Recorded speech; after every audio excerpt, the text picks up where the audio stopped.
500 000 personnes se trouvent sans domicile à Beyrouth après la double explosion qui a soufflé le port et une partie de la ville hier. Le dernier bilan fait état de plus de 100 morts et au moins 4000 blessés. Les secouristes s'activent toujours à rechercher des survivants dans les décombres. La France envoie 3 avions sur place avec du matériel médical et 55 militaires. Emmanuel Macron se rendra au Liban demain pour rencontrer l'ensemble des acteurs politiques. Cette explosion serait accidentelle selon le gouvernement libanais, due à du nitrate d'ammonium. 2750 tonnes étaient stockées dans l'entrepôt du port de Beyrouth. C'est cette même substance qui avait provoqué l'explosion de l'usine d'AZF à Toulouse en 2001. Aux États-Unis, au moins 4 morts et plusieurs millions de foyers privés d'électricité sur la côte Est, conséquence du passage hier de la tempête tropicale Isaias, qui n'est pas complètement finie.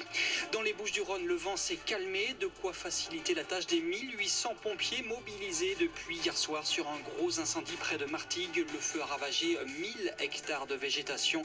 Il est désormais fixé.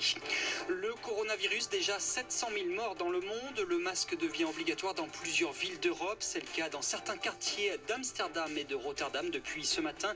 Et ce sera sans doute le cas à Paris sur les marchés et les quais de Seine. Le préfet de police doit étudier la demande de la maire Anne Hidalgo. Et puis des aides financières en faveur de la filière viticole française. C'est ce qui est en train d'annoncer Jean Castex. Le Premier ministre est à Sancerre dans le Cher auprès des viticulteurs durement touchés par la crise sanitaire. France Info. Et tout est plus clair.